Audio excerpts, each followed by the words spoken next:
Good morning students. कक्षा 9 विषय हिंदी, जिसमें हमारा 10वां पद्य है भारत का गौरव, जिसके कवि है मैथिली शरण गुप्त। काव्य शुरू करें इससे पहले देखते हैं उनके शब्दार्थ। शब्दार्थ में हम देखें तो पहला शब्द है भूलोक। भूलोक यानी कि पृथ्वी पर बसा हुआ संसार। भू का मतलब होता है पृथ्वी और लोक यानी उस पर बसा हुआ संसार। दूसरा है गौरव। गौरव का अर्थ है सम्मान या तो फिर प्रतिष्ठा। तीसरा है पुण्य लीला स्थल यानी कि पवित्र क्रीड़ा भूमि। पुण्य यानी कि पवित्र, लीला यानी कि क्रीड़ा और स्थल यानी कि भूमि। उसके बाद है मनोहर। उसका अर्थ होता है मन को हरने वाला या फिर सुंदर। यहाँ शब्द समूह के लिए एक शब्द भी बनता है मन को हरने वाला, उसे क्या कहते हैं तो के मनोहर। ठीक है। उसके बाद उत्कर्ष। उत्कर्ष का अर्थ है उन्नति। उसके बाद है सिरमौर यानी कि श्रेष्ठ। सातवां है पुरातन। पुरातन यानी कि बहुत पुराना या फिर प्राचीन। उसके बाद है भवभूति। भवभूति का अर्थ है संसार का वैभव। उसके बाद है भंडार। भंडार का अर्थ है खजाना। 10वां है विधि। विधि यानी कि ब्रह्मा, जिसे हम विधाता भी कहते हैं। 11वां है नर। नर का अर्थ है मनुष्य। उसके बाद है पुण्य भूमि। पुण्य भूमि का अर्थ है पवित्र भूमि। उसके बाद अधोगति। अधोगति यानी कि अवनति। उसके बाद है उच्चता। उच्चता का अर्थ है महानता या फिर श्रेष्ठता। उसके बाद है स्वार्थरत। स्वार्थरत यानी कि केवल अपना ही लाभ देखने वाला। यहाँ पर भी शब्द समूह के लिए एक शब्द बनता है कि जो अपना ही लाभ देखता है उसे क्या कहते हैं तो के स्वार्थरत। उसके बाद है मदिरा। मदिरा यानी कि शराब। और आखिर में है निश्चेष्ट यानी कि निष्क्रिय। तो ये थे हमारे पद्य के शब्दार्थ। काव्य 10 भारत गौरव, जिसके कवि है मैथिली शरण गुप्त, जिसे राष्ट्र कवि की उपाधि भी मिली है। इसके बारे में हम देखें तो मैथिली शरण गुप्त है, उसका जन्म सन 1886 में हुआ था और उसका निधन है वो 1964 में हुआ था। मैथिली शरण गुप्त का जन्म झांसी जिले के चिरगांव ने अंदर हुआ था। बाल्यावस्था से ही उसे कविता में बहुत ही रुचि थी। इसकी प्रारंभिक रचनाएं हिंदी की पत्रिका सरस्वती में प्रकाशित हुई। मैथिली शरण गुप्त है, उनकी जो प्रारंभिक रचनाएं थी, जो उन्होंने प्रारंभ में लिखना शुरू किया था, वो किस में प्रकाशित होती थी तो कि सरस्वती नामक जो पुस्तिका आती थी उसमें वो प्रकाशित है वो होती थी। महावीर प्रसाद द्विवेदी के प्रोत्साहन ने इनके कवि व्यक्तित्व का परिष्कार कर दिया। राम भक्ति में सराबोर पारिवारिक संसारों ने इन्हें राम काव्य लिखने के लिए प्रोत्साहित किया और तत्कालीन राष्ट्रीय परिस्थितियों से प्रभावित होकर इनकी कविताओं में राष्ट्रीय चेतना और स्वदेश गौरव की गूंज है वो सुनाई देने लगी। इसी कारण ये राष्ट्र कवि के संबोधन से प्रसिद्ध भी हुए, इसीलिए इसको राष्ट्र कवि के नाम से भी जाना जाता है। उनकी रचनाओं में हम देखें तो भारत भारती, साकेत, पंचवटी, यशोधरा, विष्णुप्रिया आदि उनकी प्रमुख रचनाएं हैं। हिंदी साहित्य एवं शिक्षा के क्षेत्र में अनुपम योगदान के कारण इन्हें सन 1954 में पद्म भूषण की उपाधि भी मिली थी, यानी उन्हें पद्म भूषण अवार्ड भी मिला था। और इसके अलावा राज्यसभा के सदस्य में भी उनको मनोनीत किया गया, यानी कि राज्यसभा में भी उन्हें स्थान है वो दिया गया था। हमारा जो प्रस्तुत काव्य है भारत गौरव, वो मैथिली शरण गुप्त की जो कृति है जिसका नाम है भारत भारती, उसमें से लिया गया है। ये बात आप याद रखिएगा कि ये काव्य है भारत गौरव, ये किस कृति में से लिया गया है, तो क्या होगा, भारत भारती। इस काव्य है, ये जो काव्य है हमारा भारत गौरव, वो 3 खंड में विभाजित है, जिसमें हमारे भारत देश की वर्तमान, भूतकाल और भविष्यकाल की जो स्थिति है उसे कवि ने बहुत अच्छी तरह से वर्णित है वो किया है कि हमारा जो भारत देश है वो बहुत ही पुराना देश है और इसके प्रति हमें गौरव है वो होना चाहिए। तो हम किस बात को लेकर अपने देश के प्रति गौरवित होते हैं, इस बात का बहुत ही सुंदर वर्णन है वो कवि ने इस काव्य में किया है। गुप्त जी ने भारत के अतीत का गौरवशाली चित्रण प्रस्तुत किया है और इन्हीं विशेषताओं के आधार पर उसे विश्व के सिरमौर पद पर प्रतिष्ठित किया है। इस काव्य में कवि ने भारतीय सभ्यता और संस्कृति का गौरव गान है वो किया है कि इस काव्य में हमारी जो भारतीय संस्कृति है और जो हमारी सभ्यता है उसका बहुत ही गौरवशाली वर्णन है वो कवि ने इस काव्य में किया है। और साथ ही साथ आर्यों के महान जीवन आदर्शों का भी चित्रण है वो किया है कि जो हमारे पूर्वज थे, जो हमारे आर्य थे, उनका भी चित्रण इस काव्य में बहुत अच्छी तरह से किया गया है। तो अब हम काव्य में देखें, भूलोक का गौरव, प्रकृति का पुण्य लीला स्थल कहाँ, फैला मनोहर गिरी हिमालय और गंगा जल कहाँ, संपूर्ण देशों से अधिक किस देश का उत्कर्ष है, उसका की जो ऋषि भूमि है वह कौन, भारतवर्ष है। कि कवि ने इस काव्य की शुरुआत है वो हमारे देश के जो प्राकृतिक तत्व है उस तत्व से शुरू है वो की है कि हमारे देश की जो प्राकृतिक सौंदर्य है वो बहुत ही अद्भुत है। तो कवि कहते हैं कि भूलोक का गौरव, भू यानी कि पृथ्वी, पृथ्वी का गौरव कहाँ है, जो हमारा भूलोक है, जो हमारे पृथ्वी पर बसा हुआ जो संसार है उस संसार का गौरव है वो कहाँ है। प्रकृति का पुण्य लीला स्थल कहाँ, प्रकृति का जो पुण्य यानी कि पवित्र, लीला यानी कि क्रीड़ा करने वाला और स्थल यानी कि भूमि, तो प्रकृति की जो क्रीड़ा भूमि है वो और कहीं नहीं बल्कि हमारे भारत देश में ही है क्योंकि हमारे भारत देश में अनेक महान व्यक्तियों ने जन्म है वो लिया है और उन्होंने अनेक क्रीड़ाएँ हैं, अनेक लीलाएँ हैं वो हमारे देश में है वो की है, इसीलिए उसे प्रकृति का पुण्य लीला स्थल है वो कहा गया है। तो इसी तरह हमारे पृथ्वी पर जो हमारी पृथ्वी है उसका वो गौरव है और इस पृथ्वी पर अनेक महान व्यक्तियों ने जन्म है वो लिया है। फैला मनोहर गिरी हिमालय और गंगा जल कहा कि हमारा जो देश है वहाँ पर हिमालय जैसे बड़े बड़े पर्वत है, जो मनोहर यानी कि सुंदर, गिरी यानी कि पर्वत, जो हिमालय जैसे बड़े बड़े पर्वत है वो हमारे देश में चारों ओर है वो फैले हुए हैं। हमारे देश की जो प्राकृतिक सौंदर्य है वो बहुत ही अद्भुत है। उसके अलावा गंगा जैसी पवित्र नदी भी हमारे देश में है कि गंगा नदी को हम सूर्य नदी या फिर देव नदी भी कह सकते हैं।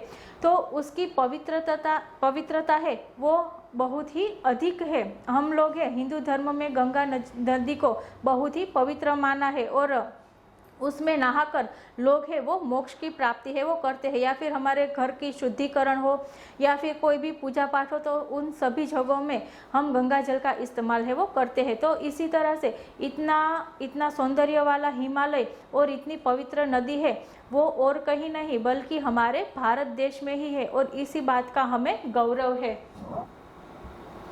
संपूर्ण देशों से अधिक किस देश का उत्कर्ष है, उसका की जो ऋषि भूमि है वह कौन, भारतवर्ष है। कि संपूर्ण देशों में यानी कि दुनिया में जितने भी देश है उन सभी देशों में उत्कर्ष यानी कि श्रेष्ठ, सबसे श्रेष्ठ देश कौन है, तो कि वो देश और कोई नहीं बल्कि हमारा भारत देश ही है।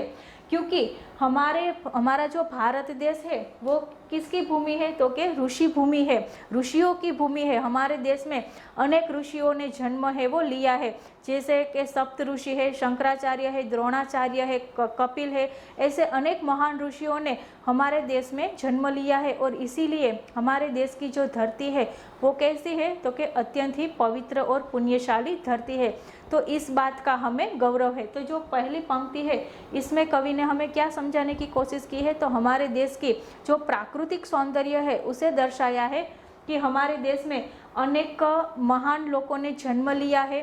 हिमालय जैसा अति सुंदर और विशाल पर्वत हमारे पास है, गंगा जैसी पवित्र नदी हमारे देश में है, और अन्य देशों के मुकाबले सबसे श्रेष्ठ देश है वो हमारा भारत देश ही है। और साथ ही साथ हमारे जो देश है उन्होंने वहाँ पर ऋषि मुनियों ने जन्म लिया है, इस कारण हमारे देश की जो धरती है वो भी अत्यंत पवित्र और पुण्यमय है। इसीलिए हमें अपने भारत पर गौरव है।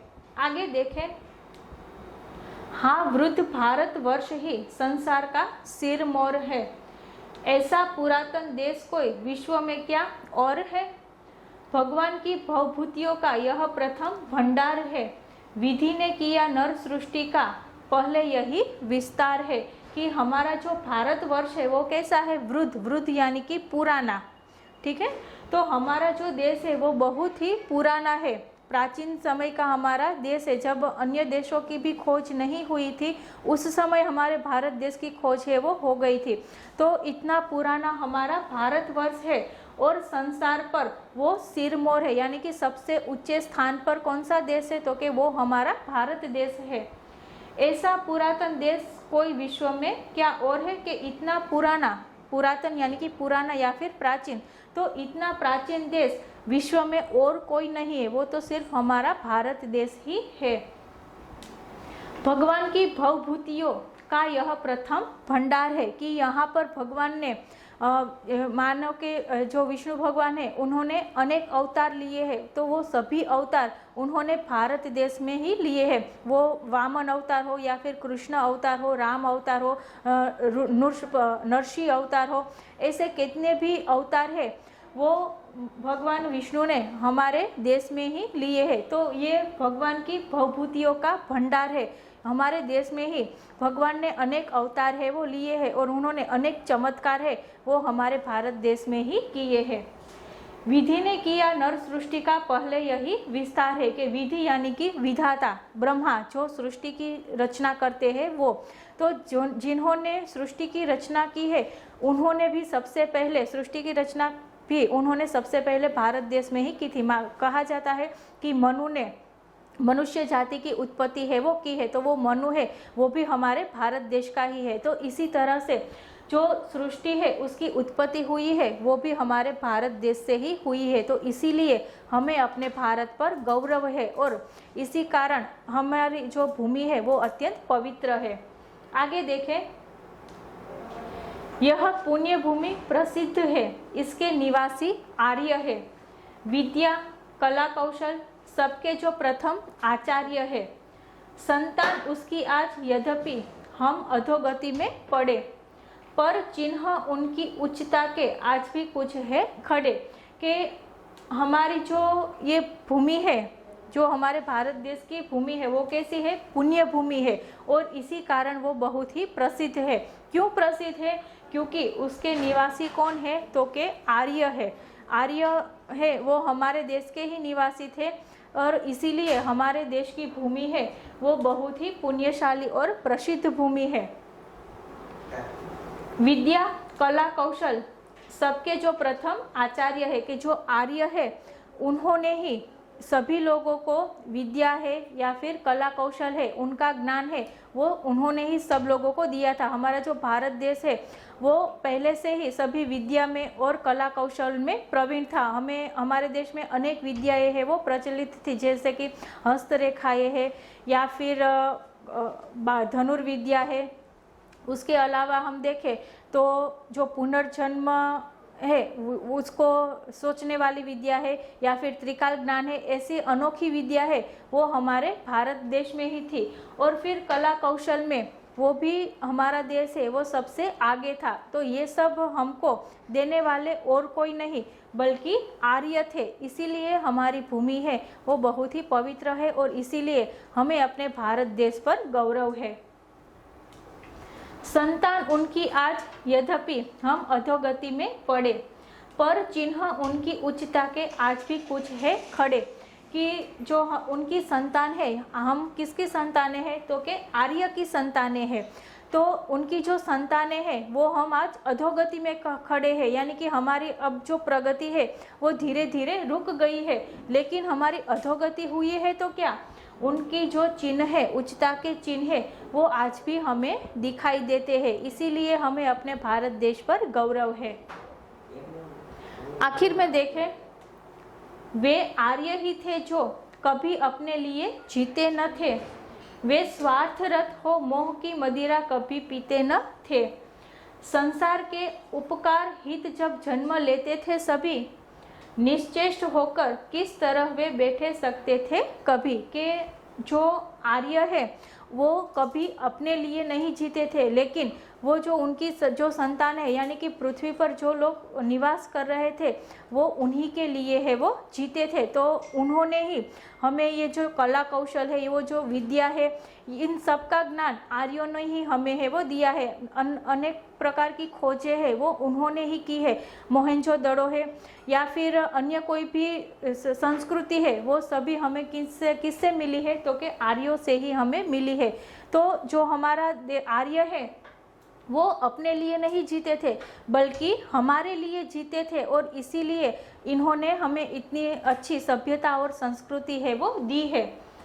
उन्होंने अपना पूरा जीवन है वो स्वार्थरत ही बिताया है, यानी कि बिना किसी स्वार्थ के उन्होंने अपना पूरा जीवन है वो अन्य लोगों के प्रति है वो प्रतीत किया है, और अन्य लोगों के लिए उन्होंने जीना है वो सीखा है। उन्होंने कभी भी स्वार्थ की मदिरा है वो नहीं पी है, यानी कि स्वार्थ की शराब या फिर स्वार्थ का नशा है वो उन्हें कभी नहीं हुआ है।